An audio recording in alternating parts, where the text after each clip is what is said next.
"Stop the wedding! Don't marry her!" A stranger burst into the ceremony right in the middle of my daughter's wedding. Dressed in a white dress, she turned out to be the groom's mistress. The couple, abandoning their vows, walked away hand in hand, as if they were in a scene from an old movie. But this was real life, and what they did was a blatant affair. My daughter left behind was so devastated she considered ending her life. If I had been a moment later, I would have lost her forever. I vowed to bring them to ruin.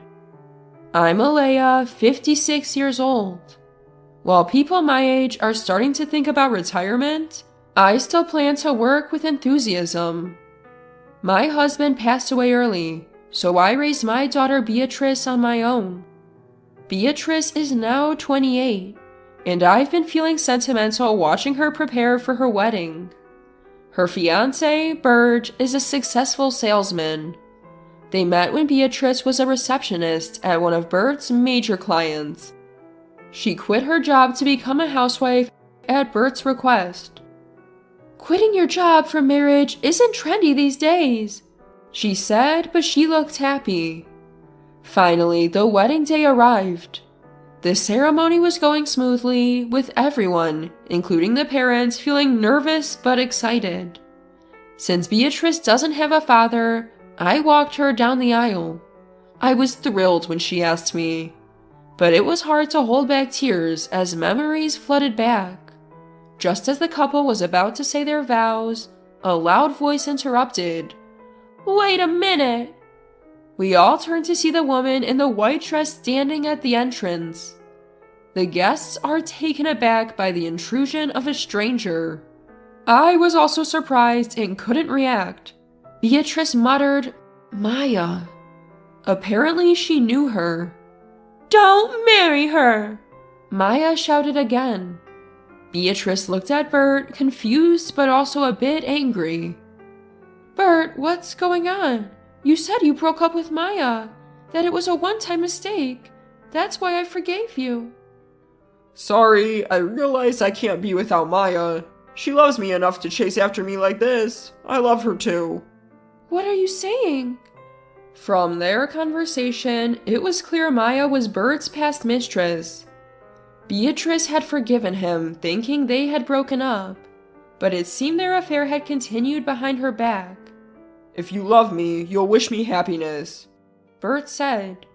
"We're destined to be together. Don't get in our way, Beatrice." The two of them say lines that are so insane that it makes you think that they are probably drunk on forbidden love. Maya added, tears in her eyes. The two of them, lost in their forbidden love, left Beatrice behind and walked away. Days have passed since the wedding was called off. Beatrice had been locked in her room, depressed.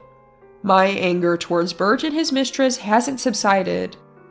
The only silver lining is that the marriage wasn't legally finalized, so Beatrice doesn't have a divorce on her record. But even after a week, she hasn't improved. She's not eating, and she looks constantly down. I'm really worried. So, to lift Beatrice's spirits even a little, I left work early and bought her favorite fruits on my way home. "I'm back. Beatrice? Are you here?"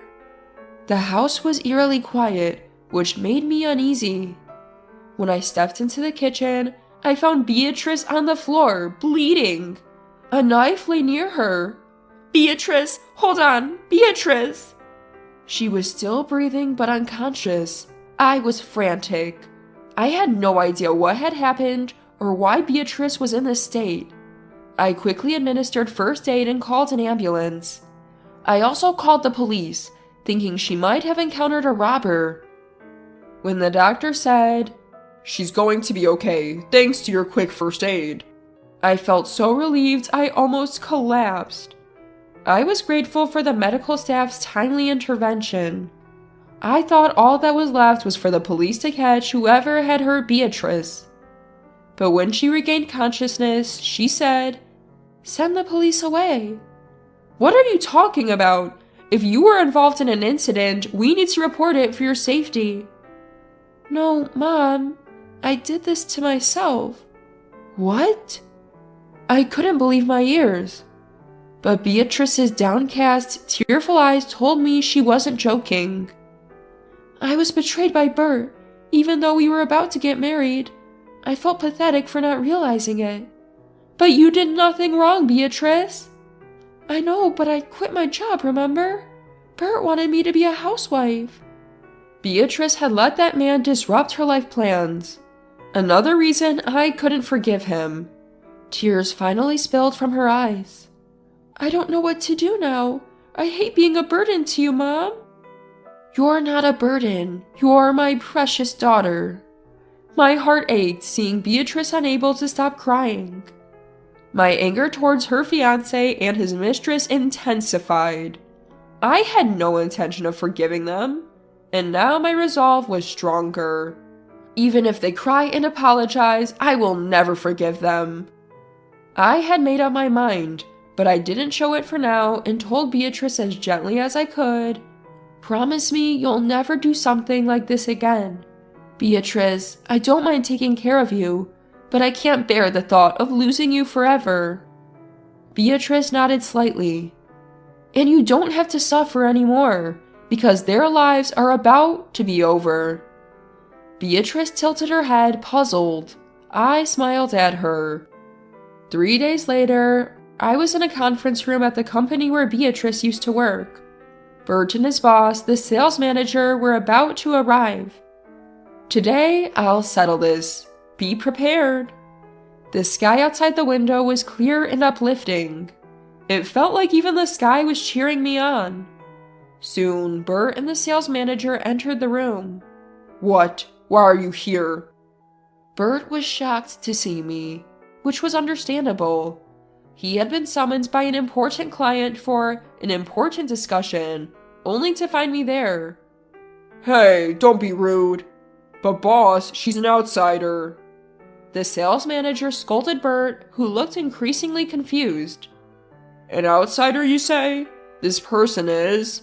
"It's fine, let's get to the point. Please have a seat." I interrupted the sales manager and took a seat at the conference table, gesturing for the two men to sit across from me. "I'm the one who called both of you here today." Bert looked stunned, but I ignored him and began explaining the situation to the sales manager. "You may not be aware, but Bert recently had a wedding. He only invited family and friends, so no one at your company would know, but he abandoned my daughter at their wedding and ran off." The sales manager looked surprised. Bert started to protest. "Why are you bringing this up here?" Ignoring Bert's interruption, I continued. He was having an affair, and he chose his mistress over my daughter right in the middle of their wedding. "Hey, shut up." Furthermore, my daughter quit her job to be a housewife, as Bert wanted. He ruined her career. The sales manager asked Bert, "Is this true?" "Yes, but I chose the person I love. Why does this have to do with work? Don't meddle in my personal life." Bert's face clearly showed his frustration. Love, you say? That's rich. If he loved someone else while engaged, he should have ended things properly.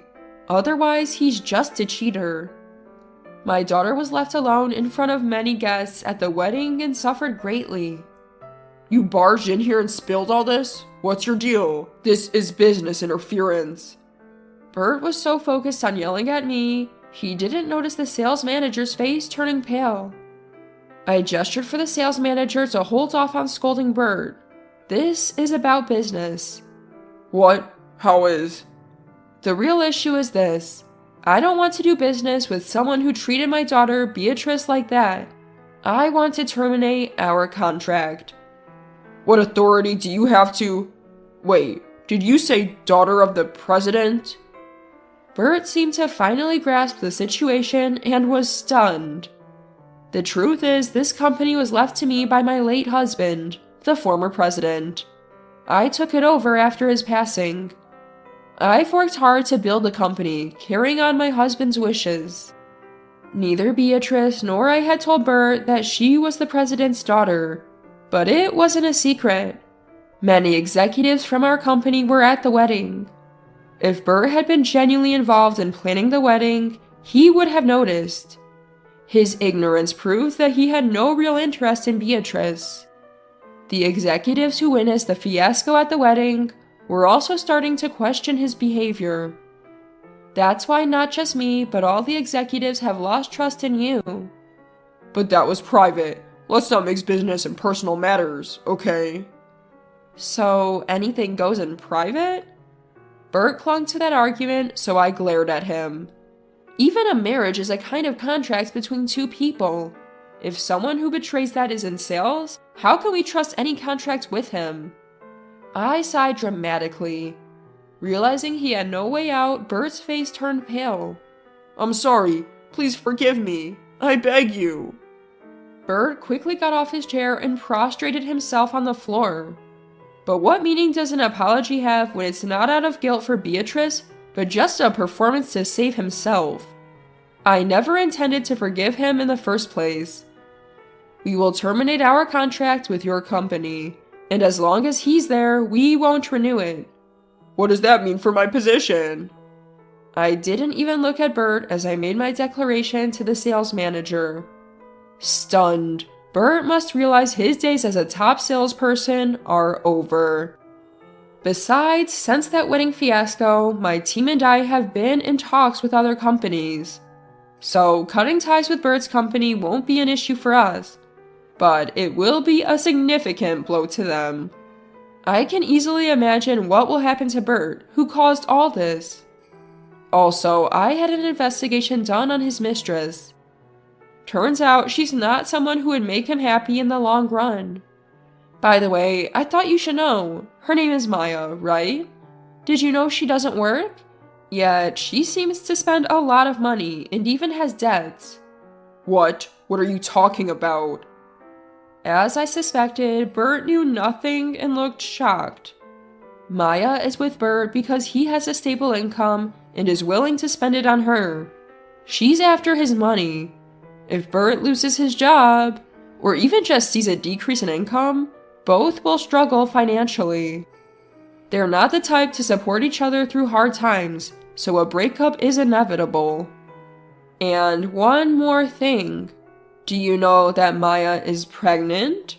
What? Really? Bert looked up, surprised.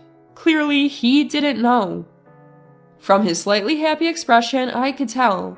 Maya will probably tell you it's your child, but the truth is, even she doesn't know who the father is. What do you mean? Another possible father?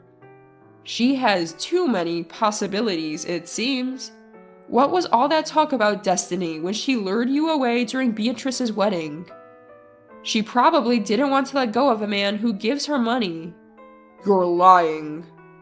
For a moment, Bert looked stunned, but then suddenly changed his tune. So, the only one who truly loves me is Beatrice?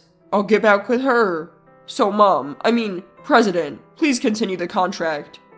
What are you talking about? I realize the woman who truly matters to me is Beatrice. This was just a big lover's quarrel. If I marry Beatrice, everything will go back to normal. There's no need to terminate the contract, right? I couldn't help but be amazed. Was he serious? I told you the reason I don't want to work with you is that I can't trust you. It's not because you're no longer my son-in-law. It's because of your actions. But that was just a momentary lapse. There are mistakes in life you can't undo. In reality, Beatrice was on the verge of a point of no return. Even now, thinking about that day gives me chills. If I hadn't come home early that day, I might never have seen my daughter again. And the cause of all this was Bert. From my attitude, he must have sensed that he had no chance of being accepted. He sat there trembling, his face pale. I felt no sympathy. How could I, when he had plunged Beatrice from the height of happiness into the depths of despair? In the end, Bert was moved to a department known as the dumping ground among employees. His salary was also significantly reduced. Beatrice, who had regained some of her spirit, found out she could claim damages even at the engagement stage, and did so from both Bird and the mistress. Since Bird is responsible for all the wedding costs, they both owe $80,000. But they had hardly saved anything and had to go into debt. As expected, they broke up. Beatrice is now completely over it. As for work, she says, "This is a good opportunity to become independent by working for another company," and is actively job hunting. "I'm supporting my daughter in every way I can."